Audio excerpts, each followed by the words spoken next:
going to the canvas screen that we have discussed in the last class, that the movement is happening of one particular layer along with all its above layers are moving along with that layer. With respect to another layer just below that layer, so the A layer and below all the layers are remaining stationary, whereas the B layer along with all the above layers are moving their position.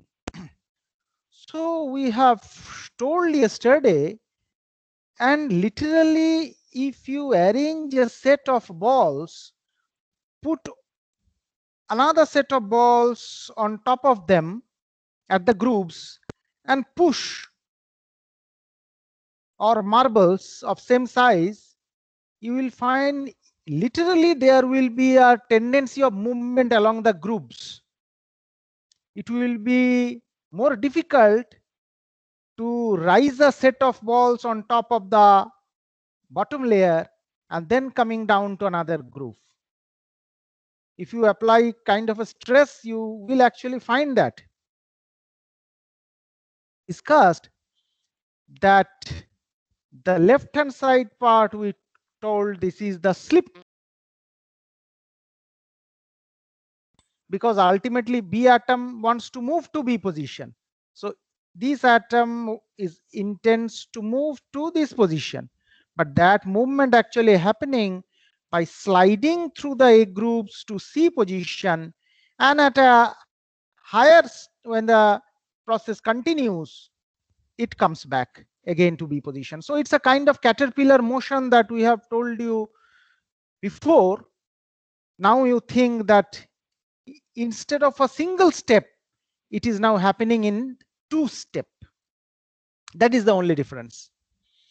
And we have also discussed that how wide this stacking fault region will be, or what would be the distance of separation between these two partial dislocations. So this can be represented either as W or as D, whatever you choose. Thing is the same. And why the separation? Because the two partial dislocations are of the same type, and when two same type of dislocation come close to each other on a single plane, remember my every word, same type of dislocation on single plane, then there will be a repulsion, there will be a mutual repulsion. Things can be different if they are in two different planes, two parallel planes. Here on a single slip plane, everything is there. So there is a mutual repulsion, and because of that, the two partials will try to stay away from each other, try to widen that stacking fault area. But on the other hand, if stacking fault area increases, this is the total stacking fault energy, which is gamma. Gamma is represented as the stacking fault energy, but it is actually, if you see its unit, it's joule per area. So actually the total joule value, what is important, the total energy increase, what is important. So you must consider what is the total energy, that is stacking fault energy, which is the joule per unit area into area. Now often you will find in dislocation theory calculations, a single unit length of dislocation line is considered. So when we consider a dislocation line for calculation, we consider its unit length for simplicity. So remember that. So always we consider unit length. So because this is unit length, so ultimately the area is represented by the D value or the W value. So therefore this distance of separation will be decided ultimately by the stacking fault energy term. And stacking fault energy term, what it depends on? It depends on the metal you are using, its own bond strength. If there is an alloying effect, then that significantly increases, changes the stacking fault energy. If you just type in Wikipedia, you will find. And there is third factor, which is valency electron to atom ratio. Valency electron to atom ratio, because how much charge imbalance is going to be there.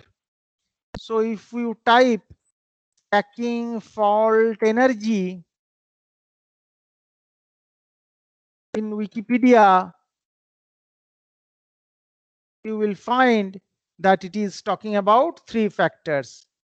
Stacking fault energy heavily influenced by few major factors, especially base metal, alloying elements, percentage of alloy that you use, and the valency electron to atom ratio. Significant effect on stacking fault energy is valence electron to atom ratio. You just read it, that how these factors changes. Here, just put in Wikipedia and do your self study. So this is the importance of stacking fault in FCC deformation. Now, I said that any way this B atom can come to B position. You may think that, okay, it's going into this group, then it can move into this position, then it can move through this group to here, then it can move into this group, and then it can come back here. Okay, I said that I accept your point, but whether it will happen or not, whatever happen will not, depends on the energetics. Even B atom will move to C position and then come back to B. It will not happen in many cases if the B to B transfer is less energy requirement. And energy you have to give in the form of force. So whenever the energy is less, that means you need to apply less force. So at a lower stress, that process will be activated. So only if this kind of a criteria is satisfied, then only the energy condition is satisfied, then only you can say that there is a possibility that it may happen. It's feasible, but whether it will actually happen or not, that now depends on the stacking fault energy value and how stable the stacking fault is. So come to the importance of stacking fault energy. Before that, I just want to say that the energy of a dislocation, as I said, EB1, EB2, EB3, energy of a dislocation is expressed by a term which I have written here, E equal to alpha GB square. Energy of a dislocation per unit length can be represented by alpha GB square. For the time being, you just remember it, where alpha is a constant, G is a shear modulus, and B is the Burgers vector. So energy of a dislocation is proportional to magnitude of Burgers vector square. So if I give you a particular reaction, say B1 to B2, B3, whether B1 will happen or B2, B3 will happen, for that you have to calculate the Burgers vector square of the parent dislocation, of the partial dislocations, combined Burgers vector square of the partial, and you have to check which one is larger. If this part is larger, product part is larger, then the dissociation will not happen. Then the movement will be taking place by perfect dislocation. On the other hand, if perfect part is larger, then partial will be preferred. So coming to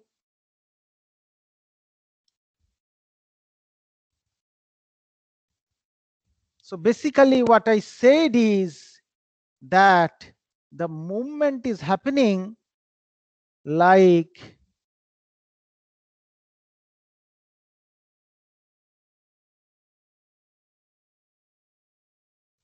instead of B going to B, B coming to,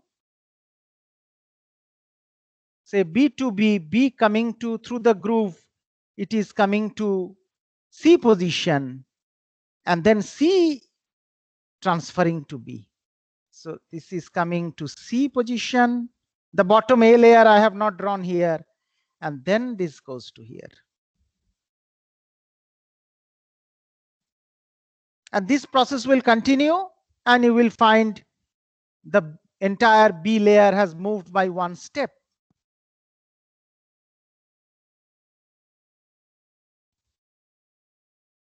The entire B layer moved by one step. So I want to show you some slides. Have a look into the slides. I have already shared the presentation with you. Atom stacking, atom stacking, atom stacking. Again, atom stacking. Again, atom stacking. Now you see. A layer is drawn. The bottom layer is drawn. The bottom A layer is drawn. On top of that, B groups and C groups are shown. So this is a B group. This is a next group is B group and another B group. So B atoms can sit on that. C groups are also shown. But on a particular layer, you know that either you have to choose B or C, because you cannot put atom both on B and C. So instead of B to B, for B to B movement, it has to B1 Burgers vector movement. It has to ride over the A layer, which may be energetically unfavorable. Depending on your slip plane, slip direction, it may be favorable also. If it is favorable, that will happen. If not, then there is the possibility that the B atom slides through the group following the arrow to C position and then coming from C to B position. I am drawing the B layer atoms, enlarging them. Now we will understand why you cannot put C atom on the same layer. This is the C position atoms on top. On top of B group, this is the C group. So this is the FCC stacking. A, B, C. Now let us see. B atoms. Yes. Along the group, they are moving to C position. And under continuous stress, coming back again to B position. So you have one full Burgers vector movement, but it happened in the form of combination of two partial movements.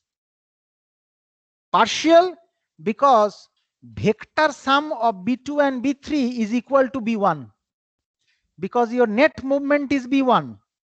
That's why B2 and B3 is called partial, because you can represent them as dislocation, as a vector's dissociation, vector sum form.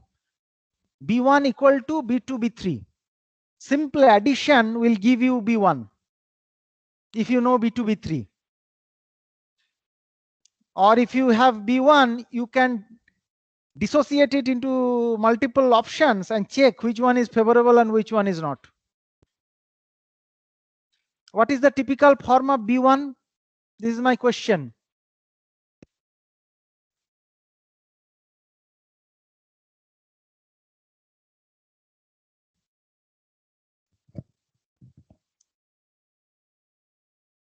Hello?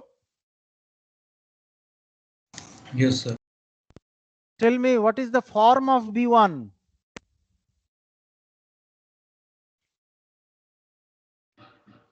A naught by 2. 1 by 2, 1 1. A naught by 2, 1 1 0. Yes, sir. You all must tell, na? Are you not looking into the presentations or understanding anything? Yesterday we have shown the one Burgers vector movement, the unit movement in FCC, face center atom coming to corner or corner atom moving to face center. That is your one Burgers vector movement, nearest neighbor movement. That is A naught by 2, 1 1 0. Do you know what is the form of B2 and B3?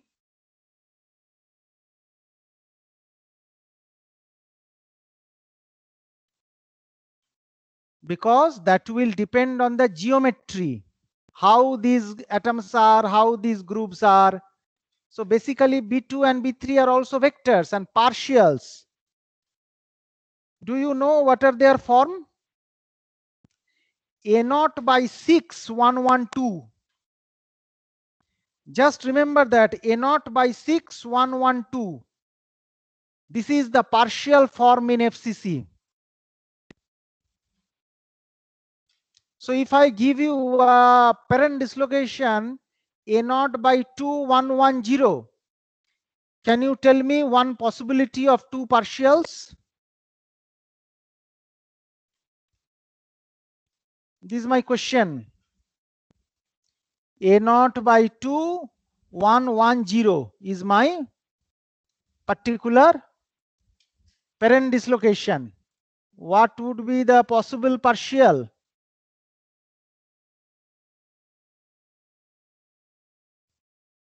In the form of A naught by form?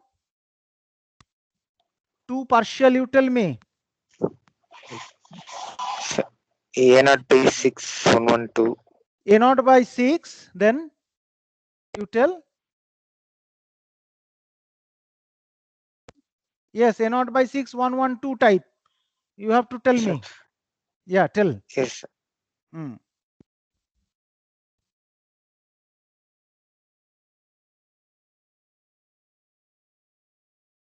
You have to match the vector sum, okay? Another is 112 bar. Huh? Another is 112 bar. First one is 112 bar.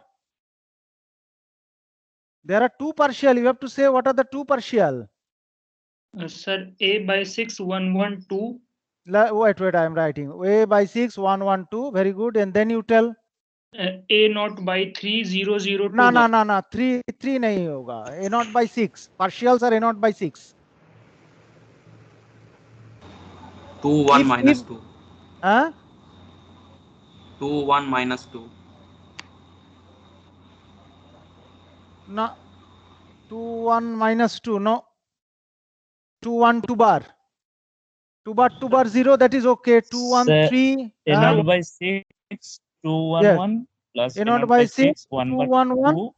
And A naught by 6, 1 bar 2, 1 bar. 1 bar 2 1 bar. 2. No. Sir, what is the B1? B1 is A naught. You tell what is the B1. You tell Sir, what is the B1 B1. is A naught by 6, 1 1 2, and No, another is B1 is A naught. You who has asked B1? You just tell the form. What form is the B1? Perfect dislocation. What is the Burgers vector in FCC? 110. A naught by 2 0. A naught by 2 110, right? Yes, sir. So let us take this is my, because here 110 is family. It can be 110, it can be 1 1 bar 0 0. So let us take a particular dislocation A naught by 2 110. Okay. So now dissociate into two partials. Tell. Sir, A naught by 6, Sir, 112 and A naught by 6. A naught by 6. 1 A naught bar. by 6. A naught by 6, 1 1 112. 2, A naught by 6 and 1 1 another 2. is And another is A naught by 6 112 bar. Then क्या क्या हुआ 112 बार फिर भी तो Sir, नहीं हुआ. A naught by 6, 211, and A naught by 6, A naught by 121 6, bar. A naught by 6, 211, then 211 1 and plus A A naught naught by by 6, 6, 121 bar. 121 बार. हाँ ये हो गया ठीक. This is right. 2 plus 1 3. Then next one 2 plus 1 3. Then 1 and bar 1 get cancelled. You understand? So it's very easy. Just vector sum. Just add. You have to add these two partials so that, and partial is A naught by 6 form. A naught by 6 112 type. And the angle, you know, what is that angle? This BCB is making a triangle, right? So what is the angle in these triangles? 60 degree. These angles are 60 degree. Now, if you consider A naught by 6 211 plus A naught by 6 121 bar, do you think that this dissociation will be energetically favorable?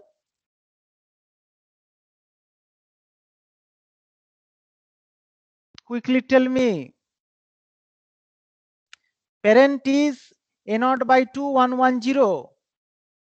Dissociate state partials are A naught by 6 211 and A naught by 6 121 bar. Whether the dissociation will be feasible or not. Just vector sum is matching, that doesn't mean it will be feasible. So the Yes, Why sir. RGB square is also matching. Why you think it is feasible? You Because tell. the dislocation energy will be less in the second one. Half GB square, we can calculate B square and sum it and compare with other. Have you calculated B2 square plus B3 square? Sir, not Yes, sir. favorable, sir. Not feasible. Not someone is telling feasible, someone not feasible. Some coherent view. Feasible? Not Not Feasible, sir. Feasible. It is showing feasible. Rakesh बारीक थोड़ा help करो.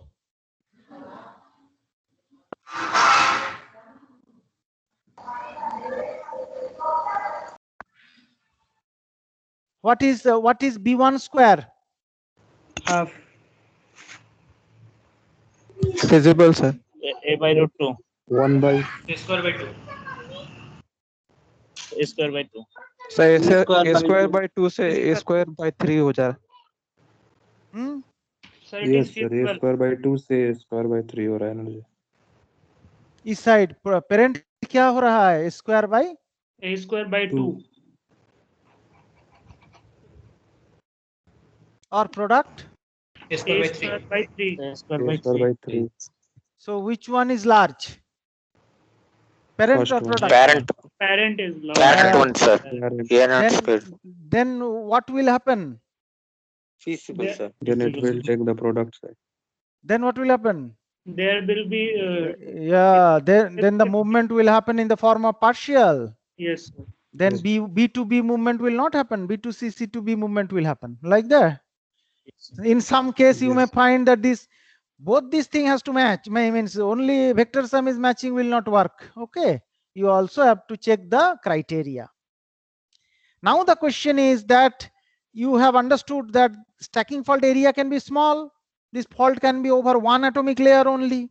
This fault can be over a wide range of atomic layer only. So which factor decides that? This is my question.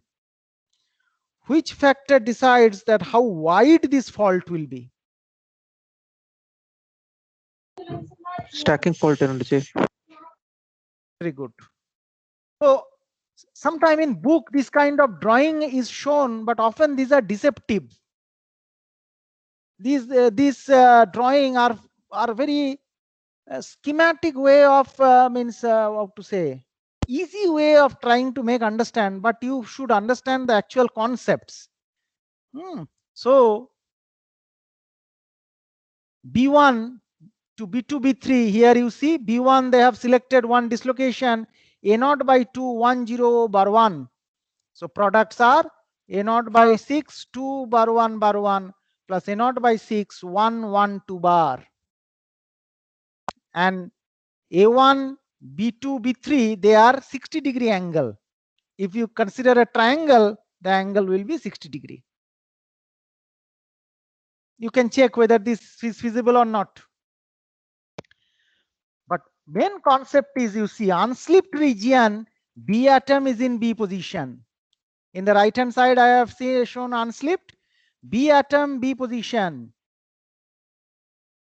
If it happens by extended dislocation word is used to represent stacking fault plus partials. So two partials along with the stacking fault, the entire structure, it forms an entire configuration. It's not a single entity like a parent dislocation. Now it's a family where two sons are fighting and going away, and the mother stacking fault energy is trying to keep them together.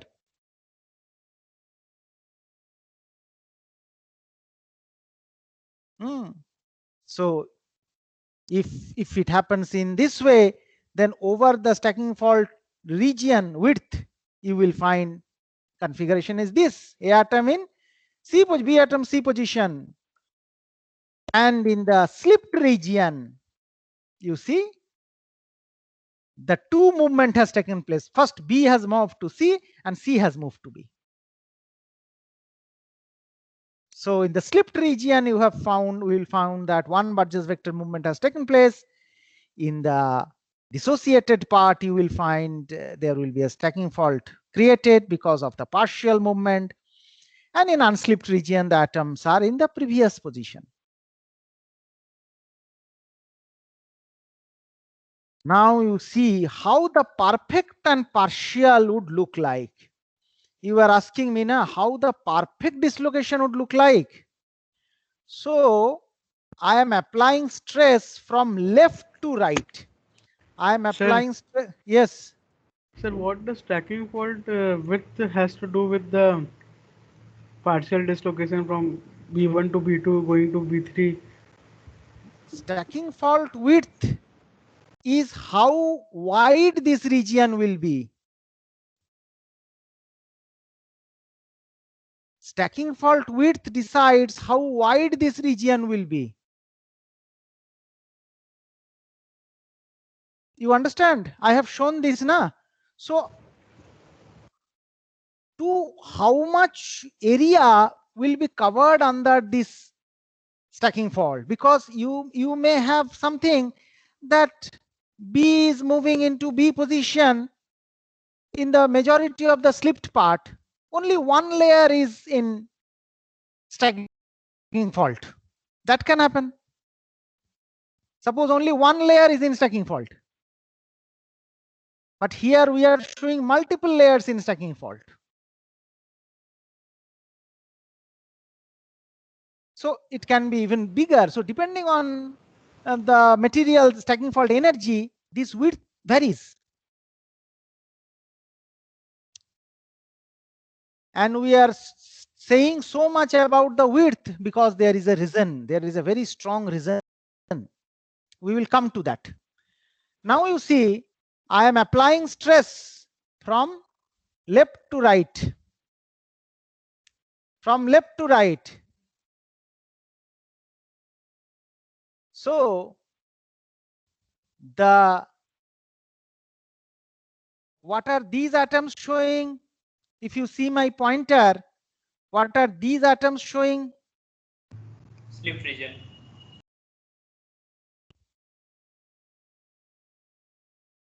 Slipped region. Okay, this is slipped region. You see, B is completely moving towards B. B is moving towards B. So if it is a perfect movement, you will find below this plane, there is an half plane. There is an incomplete layer here. So that is a perfect dislocation. And gradually this again moving this side, this will move this side, this will move this side. So this is the unslipped part. Left hand side part is unslipped part. Gradually this movement is taking place. So this is how perfect would look like, perfect dislocation. And partial would look like when B atom is moving into C position. You see, one atomic layer we are just showing where B atom move into C position, arrowed by C. So here the stacking fault width is how much? Sir, can I say, sir, can I ask something? Yes, yes, yes. That means a stacking fault width decides that how many atoms at once will follow the partial path of Yes, dislocation. yes, true, true. Yes, yes, yes. Yes. Means I have asked you to do a caterpillar motion, na? Previously in class. So one layer stand, one layer sit, one layer stand. So now if I ask you to put another chair at an angle and put you move to your position to another position and then come back. So in this process, if I ask you to do that, how many row will sit at the C position? There may be one row, there may be two rows, there may be three rows. So over how big area the B atoms are sitting at the C position? Basically that is the case, but that has a very big implication. That's what I am trying to say. What is the problem of extended dislocation? Can you tell me what is the problem of extended dislocation? Let us try to understand why we are so much concerned about the stacking fault width.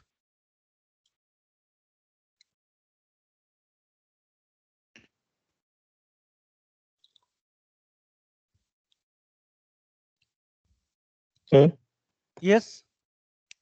sir, because if the stacking fault energy is very high, then the cross slip will occur Then because that extended dislocation will try to come so nearby. okay, so you have done the course before. Very good. Yes, in BTech. Okay, very good, very good. So, but you could not give the answer to my question. What I asked is, compared to a perfect dislocation, there is a problem of extended dislocation. You have given an answer which is 4 steps after. Okay, I liked your answer, but immediate next answer you cannot give. What I asked you. Okay, sir. Yes. Can you think and tell? Step by step Yes, we sir, have I to will. progress now. Yes, you tell. Okay. See, let me tell you. What is the benefit of screw dislocation over edge dislocation? It is more mobile. Cross slip. Why it is more mobile? Because of cross slip. Screw dislocation can cross slip, edge dislocation cannot cross slip. Agree? Now, if the screw dislocation remain dissociated, if the movement is a screw movement and the screw dislocation is remained in the form of extended dislocation, then what is happening? Then two partial dislocations, the Burgers vector are lying on that plane with a stacking fault which is also a planar defect. The fault is on that plane itself where B atom moved to C position. So what has happened?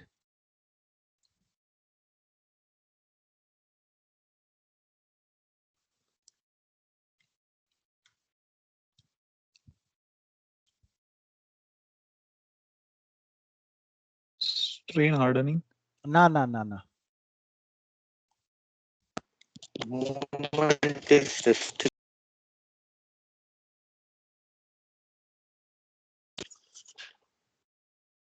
Dislocation moment. Say your mic is off.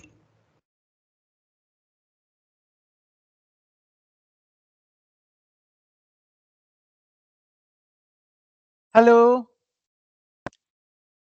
Yes, Hello. sir. Yes. Yes. Screw dislocation is like a bachelor, unmarried person, you know. It can move anywhere its wish. But when it is having in the form of two extended dislocations on a plane with a fault with their Burgers vector lying on that plane, what is happening?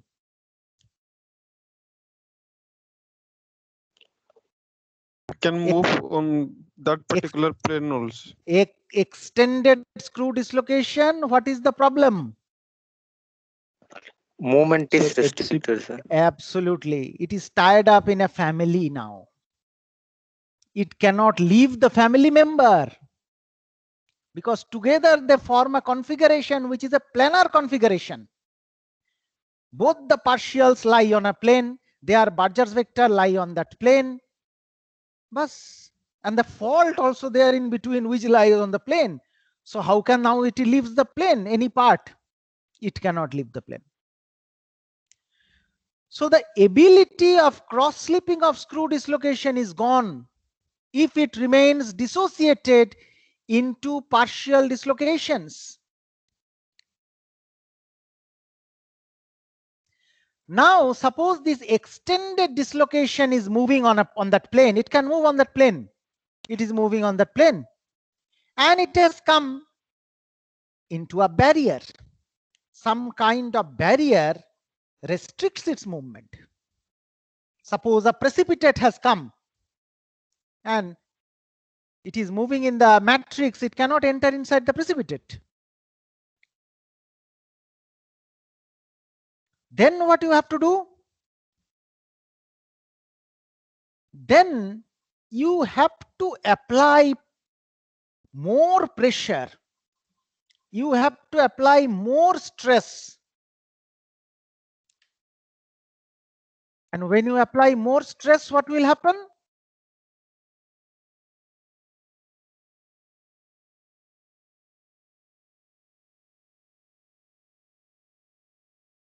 Screw dislocation remain in dissociated form. They come at a barrier, a precipitate on the plane, slip plane. There is an intersecting slip plane in blue. How the movement can now happen? You have to apply enough pressure to eliminate the stacking fault. No person will now be sitting at C position over that region. So stacking fault needs to be eliminated. Stacking fault needs to be eliminated, and then the perfect screw will come back. If you can eliminate stacking fault, there will be perfect dislocation. And the perfect dislocation portion can now cross slip. And if it prefers, it will dissociate further on that plane. But for the cross slip to happen, you have to do something. What is that? Eliminate stacking fault locally and recombine the partials to bring back the perfect form. If you cannot get the perfect dislocation, it cannot cross slip. So extended screw dislocation cannot cross slip. It has to recombine. And therefore, higher stress is needed for this process. And if you remember, we have shown 3 stages of deformation of single crystal, where first stage is linear hardening, first stage is easy glide, second stage is linear hardening, and third stage is dynamic recovery, which is dominated by cross slip. So you may think, why cross slip phenomena is becoming active at a later stage?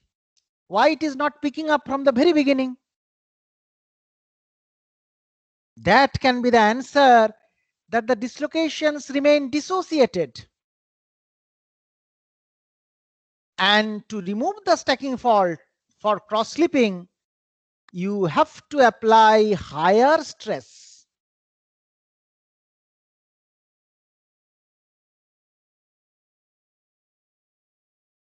And when the stacking fault removal will be easier? This is my next question. Sir, low stacking fault energy. When the removal of stacking fault will be easier?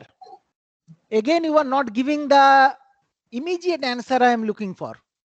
High stacking fault energy. No, you are right, but you give me what exact answer I am looking for. So when the partial dislocations are close. Yes, this is the answer. This is the right answer. When the partial dislocations are close, then you can easily be only one layer where B atoms are sitting at C position. You can just push them at a higher stress so that they go back to B and stacking fault will be removed. So the answer is, when the stacking fault width is very less, just one layer, two layer. But when it is 5 layer, 10 layer, 15 layer, then it is more and more difficult. So the answer is, removal of stacking fault will be easy when stacking fault width is less or more? Less. And next question is, when the stacking fault width will be less? High stacking fault energy. High stacking fault energy. That's why so far we were discussing about that energy and width, energy and width, energy and width. So now if I ask you a very interesting question, among FCC, BCC and HCP metals, which are most ductile? FCC and SCP. Which are most ductile? HCP. Dur, HCP ekdam wrong, bhul. HCP is most ductile. FCC. Sorry, sir. FCC. Right, FCC. very right. FCC. HCP, only basal plane is the slip plane, na? Yes. There is only one set of slip plane inside a unit cell. In FCC, as I said, very close packed planes and in octahedral configuration. So FCC is the answer. Now I am naming few FCC metals: aluminium, copper, iron, nickel, silver. Do you think all are equally ductile? No, sir. No, So sir. the stacking fault energies are different. No. Now you understand what is the importance of stacking fault energy. Only crystal structure. Yes, first of all, crystal structure is important to decide ductility. But under one crystal structure also, not everyone is same ductile. So what are the factors on which stacking fault energy depends for different atoms like a nickel? They all are different. Yes, as I said, that it's their binding energy and electron atom ratio. Electron atom ratio.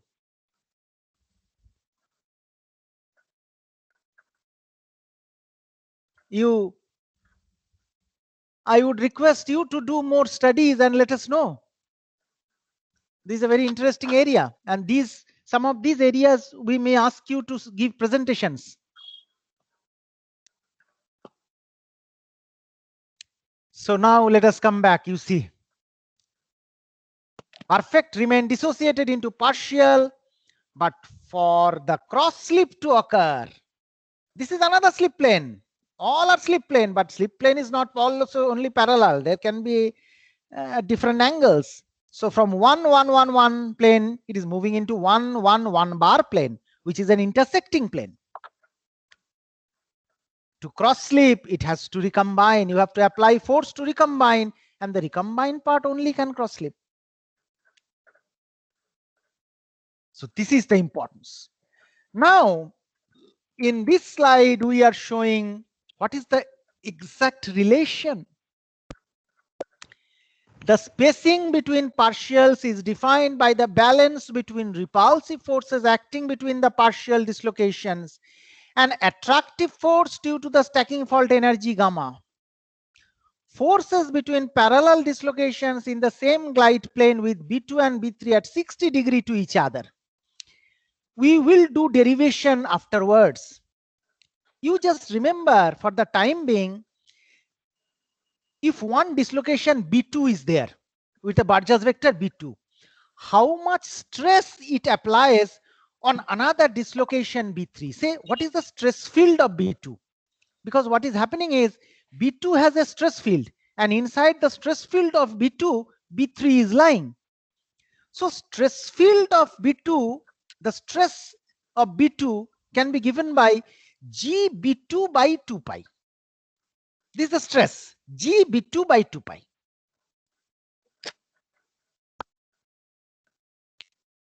Okay. Now, force, for the time being, just remember this word. Force per unit length of the dislocation is represented by tau into B. Tau is the stress acting multiplied by its Burgers vector. So because of the presence of B2, B3 is subjected to a stress G B2 by 2 pi and the force G B2 by 2 pi into B3. Force per unit length. And because now that force is acting at an angle, so for repulsion, we have to consider the 60 degree component. The force is now acting in B3. So we have to consider the 60 degree component, because B3 also has a component parallel. Parallel component is not repelling. Perpendicular component is only repelling, completely taking it away, increasing the width. So G B2 B3 cos alpha by 2 pi d, where alpha is 60 degree, and it will come down in the form of, if we consider both the partials are of similar type of Burgers vector, G B partial square by 4 pi d. The stacking fault energy joule per meter square acts against the expansion of the stacking fault region, with gamma being the force acting on a unit length of a dislocation. The approximate equilibrium separation D equilibrium can be defined as, because force per unit length, force into distance D is making the energy. So energy is now equal to G B square by 2 4 pi D equilibrium. So this is their relation. So higher the gamma value, stacking fault energy per unit area. So this is per unit area. Gamma is stacking fault energy we call, but consider unit area. So if this value is high, the spacing will be less. If this value is low, the spacing will be more. Here we are trying to show stacking fault width DSF equal to GB square by 4 pi gamma SF. In low stacking fault energy material, the stacking fault is very wide. It will be difficult to recombine them. When they are narrow, it is easy to recombine them. So cross slip is easy in those metals where stacking fault energy is high.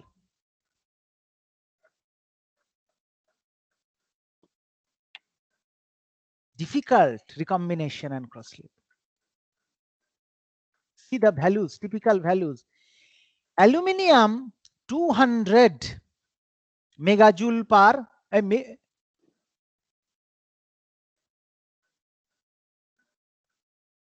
what will be a millijoule per meter square. Nickel, copper. So you will find gradually, in terms of stacking fault energy, aluminium has a very high stacking fault energy. So aluminium is more ductile than copper, and copper is more ductile than gamma iron. So stacking fault energy basically dictates this phenomena. Of course, other values are important like Paul stress and other factors, but this is a very important aspect. Now, I request, because our TAs are very good, I don't know whether you know or not, their understanding is very good on dislocation theory. So I request Rakesh Barik to now make a brief presentation. He has prepared a small presentation, just enjoy his presentation. It doesn't look good if all the time I only speak. So I am stopping my screen sharing. Thank you, sir.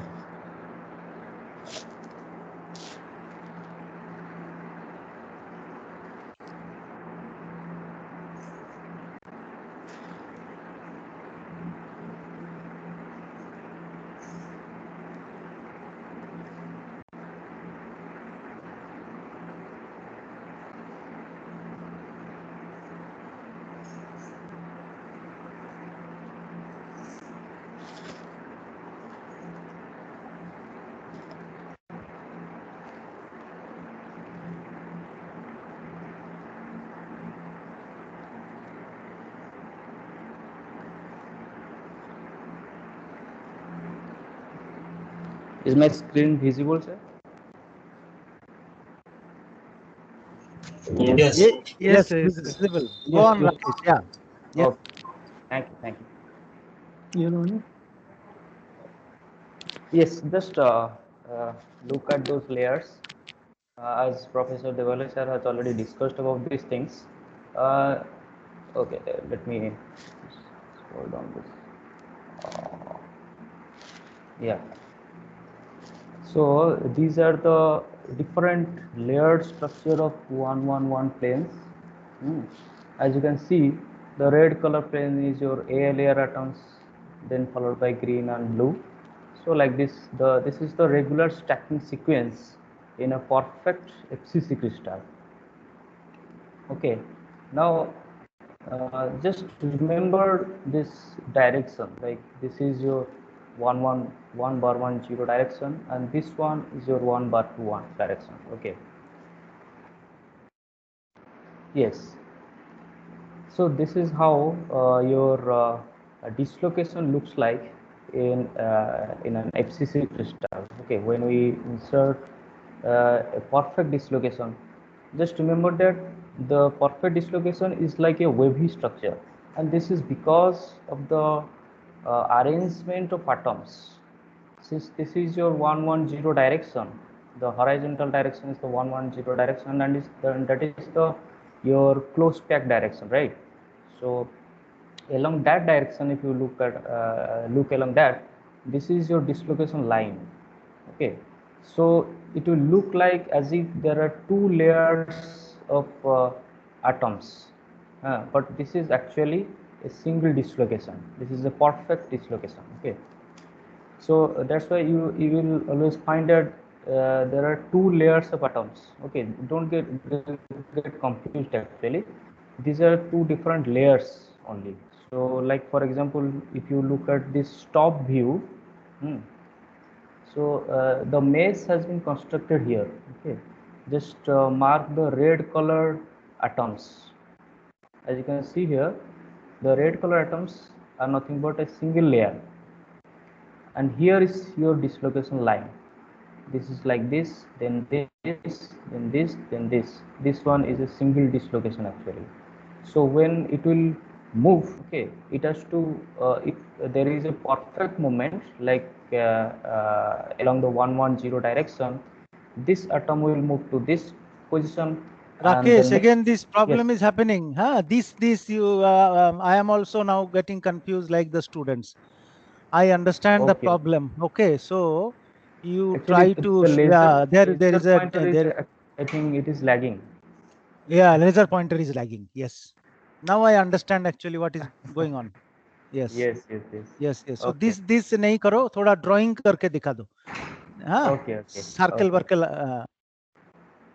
Okay. So let us consider a perfect crystal. Okay. The green colored atom is your layer B. Just below it, there exists a layer like A layer. Okay. Now, if I will insert an edge dislocation, a perfect edge dislocation. Here I have inserted a perfect edge dislocation into the perfect crystal, which is denoted by the white colored atoms. Okay, as you can see here, the white colored atoms shows a wavy kind of atomic arrangement. And actually, this is a straight dislocation we can consider. Now, if we give a shear stress along the 110 direction, okay, so what will happen if it has to cross from the first position to the second position? What will happen? Can you see the change in position? This is the shift of a perfect dislocation moment. Okay, this is a perfect dislocation moment. I am doing a perfect dislocation moment, and you can see what is happening to the just below the green layered atoms.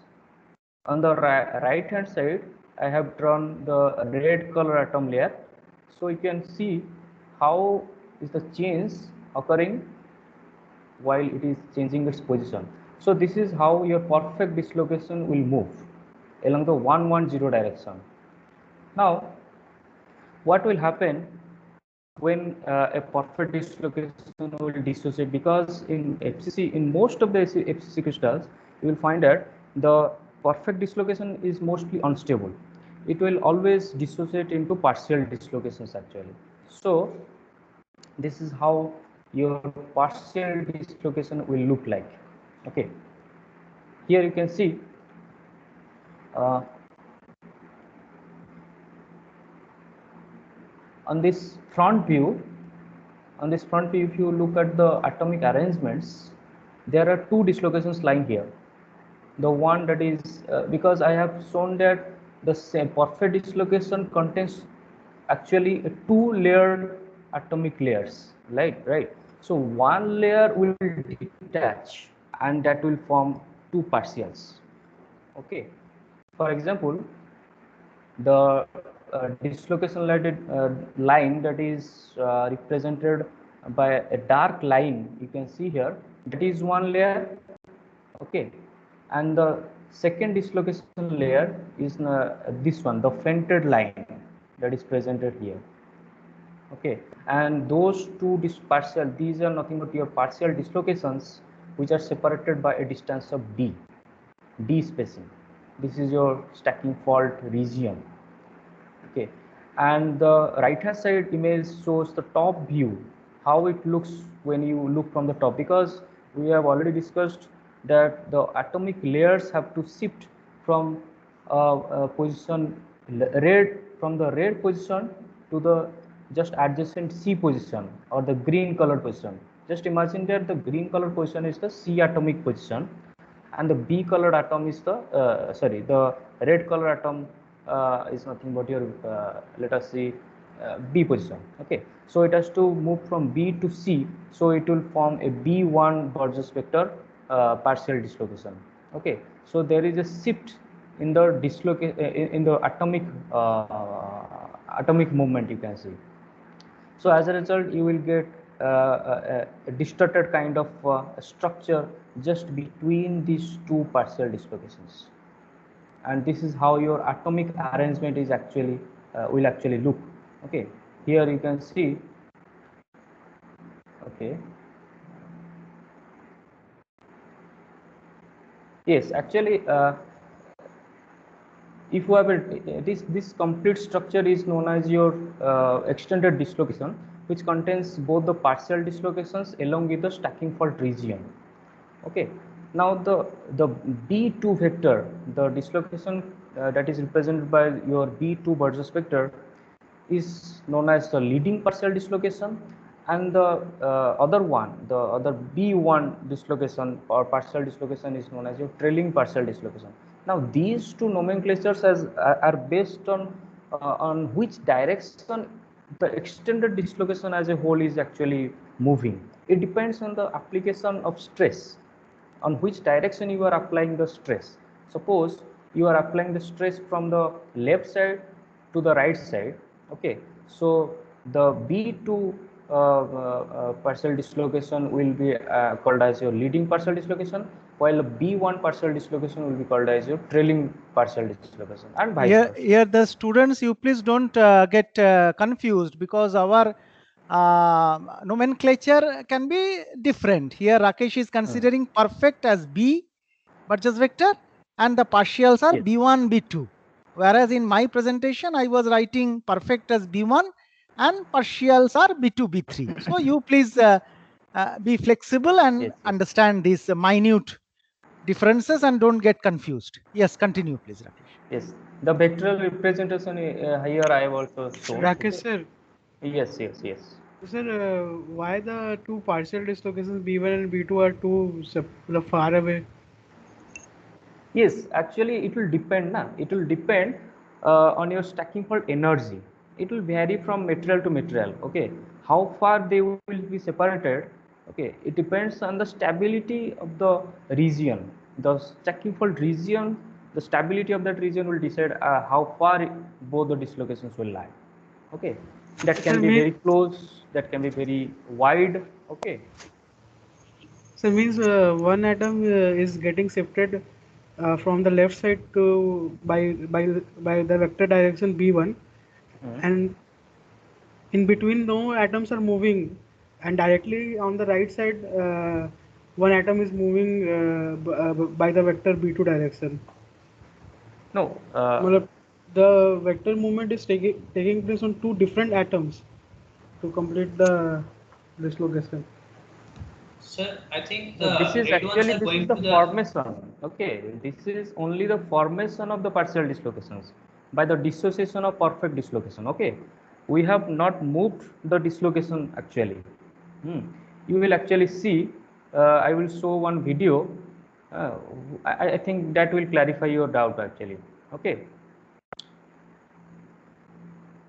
Here all the atoms are moving. It's not that one atom is moving. In the class we were doing that exercise now, that when we were moving, all are moving together. So if you remember that caterpillar motion, if I ask you, I have asked you that one row will move to the next chair, that will stand up, moves to the next chair, and this process to go on. Now, if I ask you, if I give another set of chairs in between and ask you to first sit in the middle chair and then go to the next chair. So all the atoms, all of you has to follow that movement.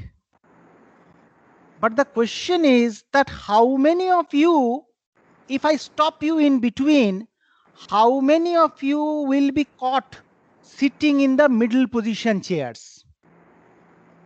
Do you understand this? Yes, sir. Sir, I am asking that if a partial dislocation B1 is moving, then the next partial dislocation will start from the head of the first partial dislocation. That's what I am asking for. The two vectors, if B1, B2 will start from the head of the B2. No? So that is what. Okay. I have tried to actually draw this setup actually. Although I have not inserted any dislocation gap here, so there is a little bit confusion. That's why I removed this from my main slide. Since you have asked that very good question, how exactly this caterpillar motion is occurring, just look at the schematic. Okay, just imagine that suppose this is a perfect dislocation. Can you see the white layered atom? So here I have actually made one mistake. That's why I removed this particular slide from the main slide. Here I have not included the second layer actually. I have only included the first layer. Can you see? As Yes, sir, I have told in my main slide, that it is actually the layer of atom which is considered as the perfect edge dislocation is actually a curved kind of atomic layer. It's a two-layered atomic structure. Here I have only drawn only one layer. That's why I got confused. Anyway, just look how this motion will happen once a perfect edge dislocation, how it will dissociate into form two partial dislocations. Okay, just try to understand the schematic. This is the first movement. Okay, this is the first movement along the 2 bar 1 direction.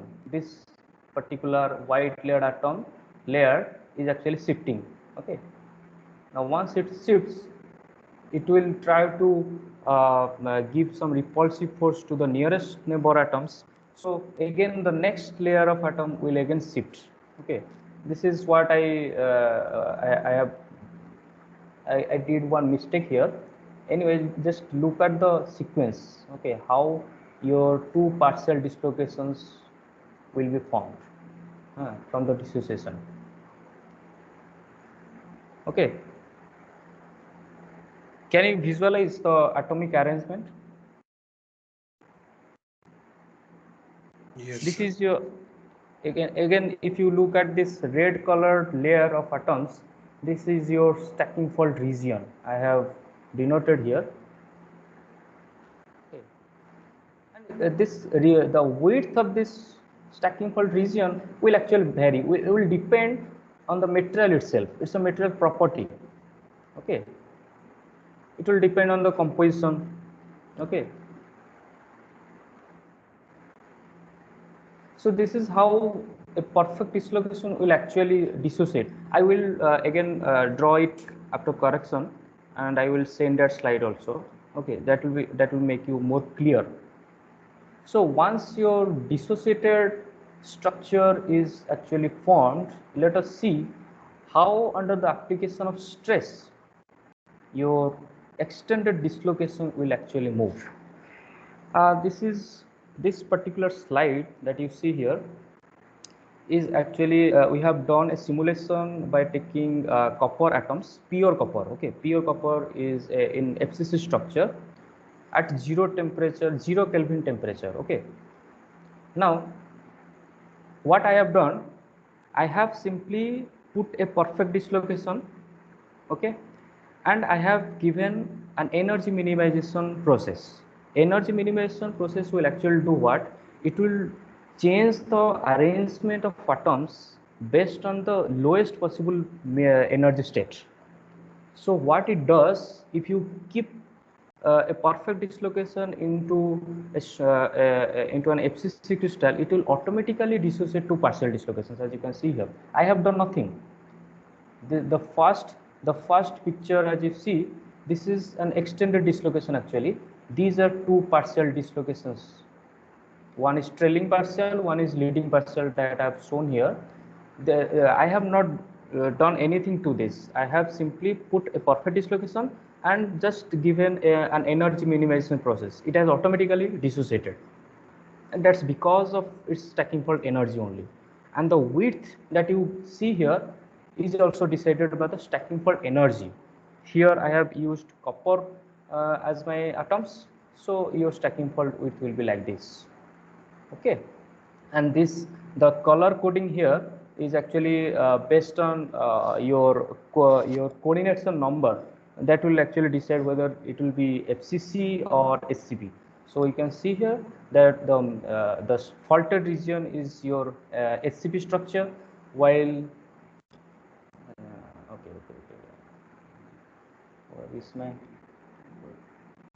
while your green colored atoms, these layers are nothing but undistorted FCC crystal, undistorted.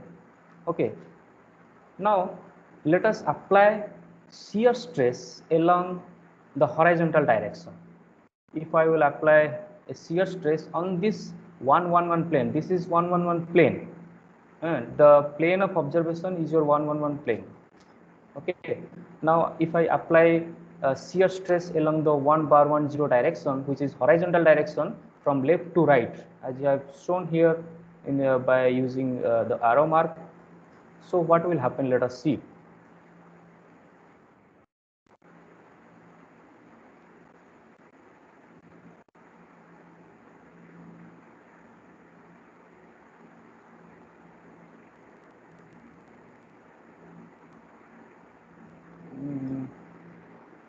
The video is not running actually.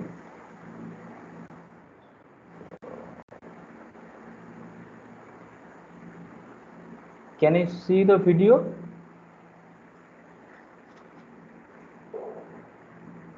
See what is happening, how the whole extended dislocation is actually moving. Along with the two partial dislocations, the stacking fault region is also changing its position.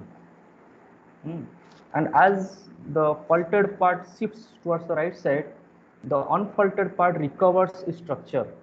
That is your FCC crystal, right? So this is how your extended dislocation will move. Okay.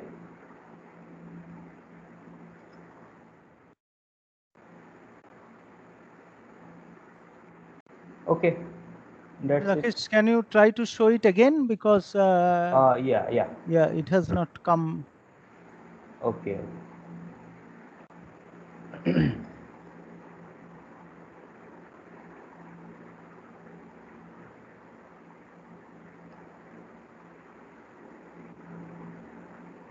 The white colored atoms are nothing but your partial dislocations. Okay.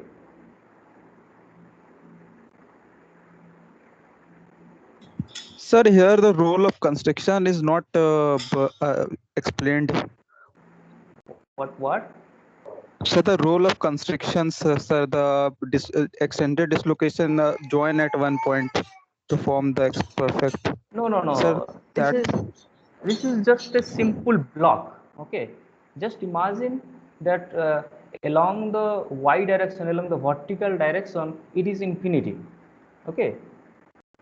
Just straight dislocation I have put. Okay. There is no constriction, no restriction here I am putting. If that will you will put, then obviously your things get complicated. Obviously.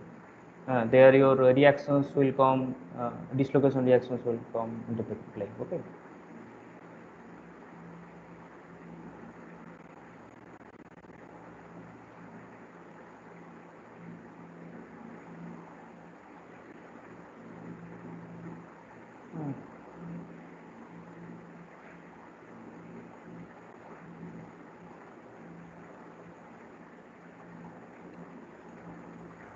This particular code I have run using LAMPS code.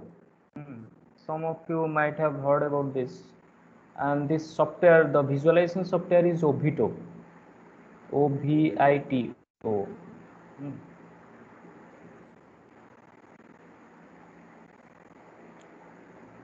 Okay, Rakesh, thank you.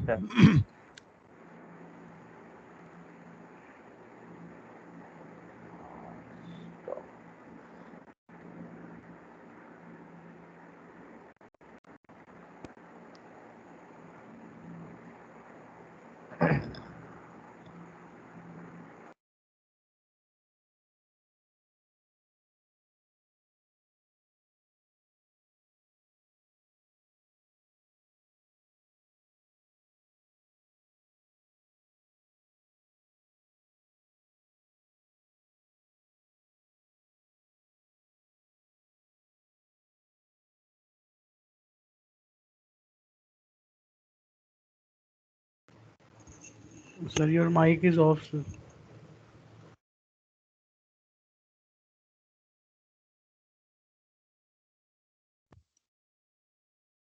Can you see the slides? Yes, sir. Yes. So this is some of the images of dislocation, dissociation, and at a very high magnification, even the lattice planes can be viewed. So you will find that over a particular region, if you follow the lattice planes over small regions, CBC, CB, and again CB, CB, you will find stacking faults are being created.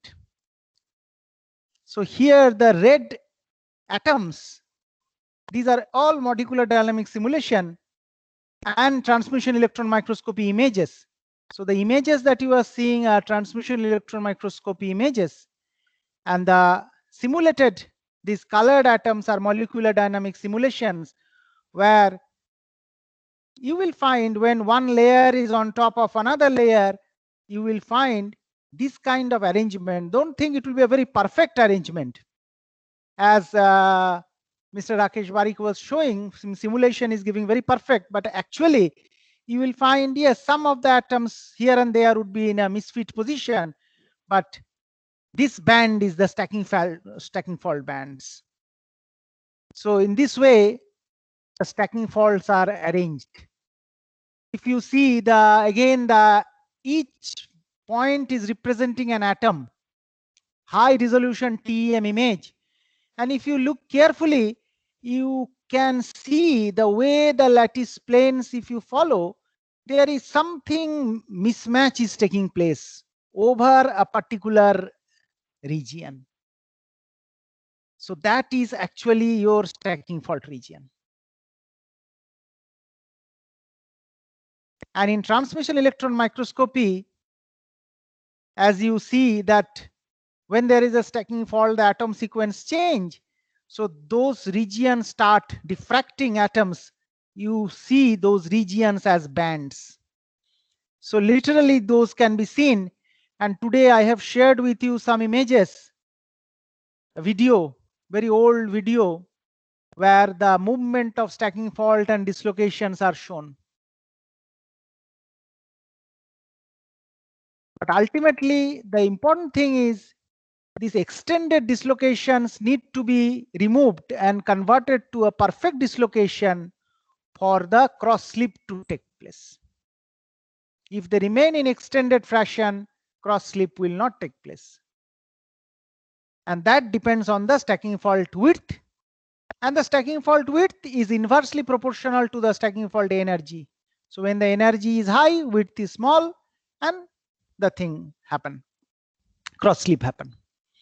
So the metals that have high stacking fault energy are more ductile, as we have shown in these slides.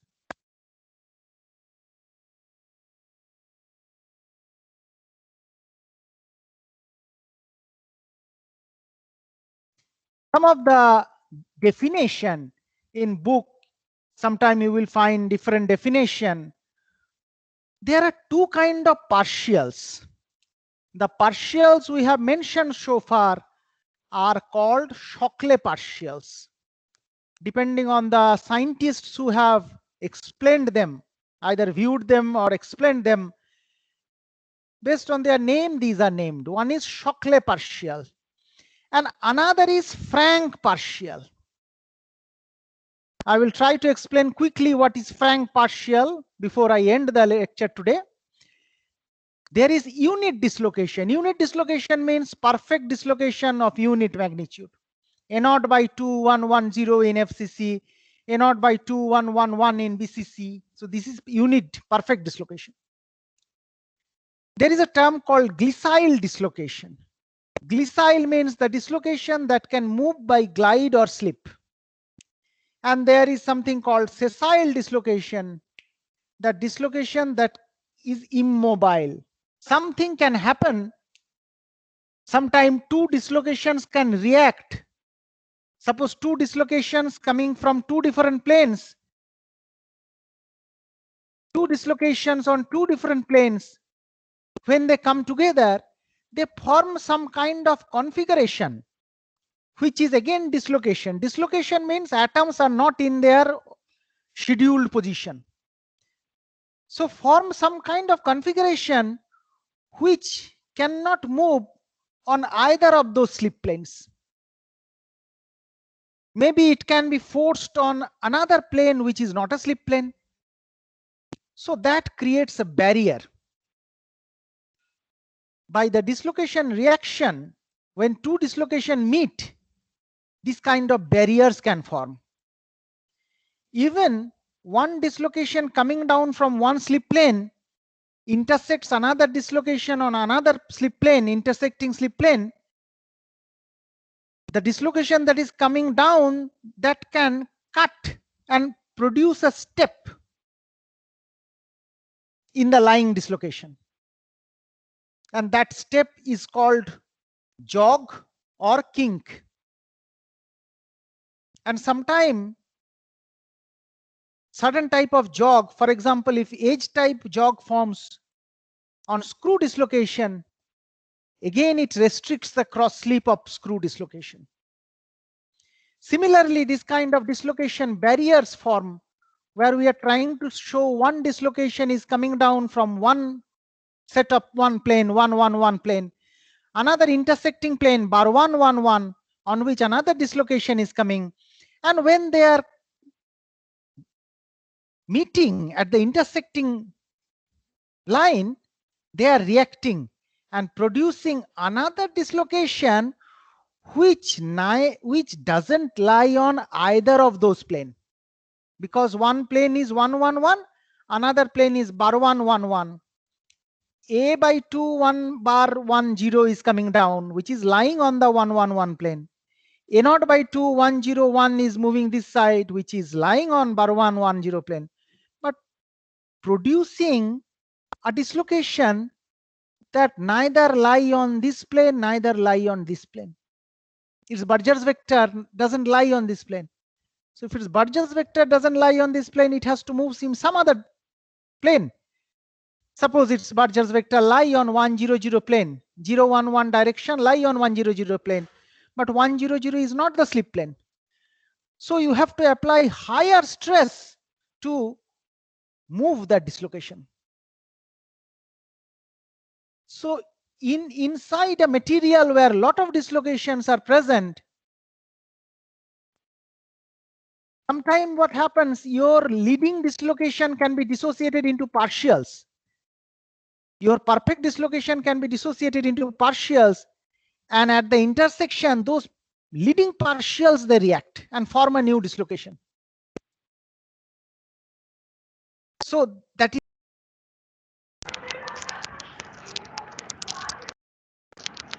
So your mic is off.